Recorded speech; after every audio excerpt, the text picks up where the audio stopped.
in clinical cases, I think there are two important factors. One is the way that the mediation is set up by the mediation agreement. It creates a safe environment. And one of the things I find myself reminding people time and again, every mediation really is, look, this is a safe, you can have a safe conversation here. There cannot be any adverse consequences to your case. Nothing that happens to here could be used as evidence for or against you if this case went to trial. It's all off the record. And you cannot be criticised for not settling. And actually, I say to people, it doesn't matter to me whether you settle or not. I will give you the best chance of it, but at the end of the day, it's your decision, and I'm not going to be twisting arms, and nor should the process twist arms about that. So that's the setup, which I think is a really, really cleverly designed setup to create a legally safe bubble in which people can have frank conversations with each other.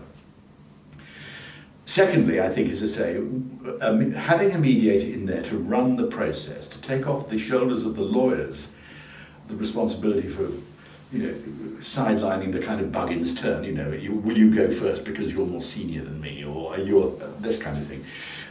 We can relieve people of any worries about the process by suggesting how it might run and getting agreement over the order of events and all the rest of it. But we are able to actually speak to the parties personally.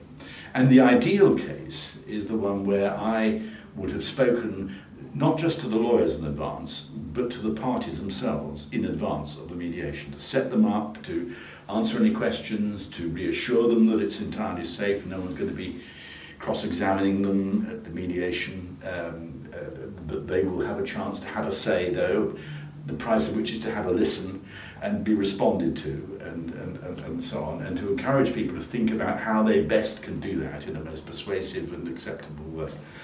And so we can attune the process to the various needs of the parties. And so some mediations, they never meet at all, very rare, but and I would certainly try to encourage them to meet. But some, you have two rooms and no one ever gets together.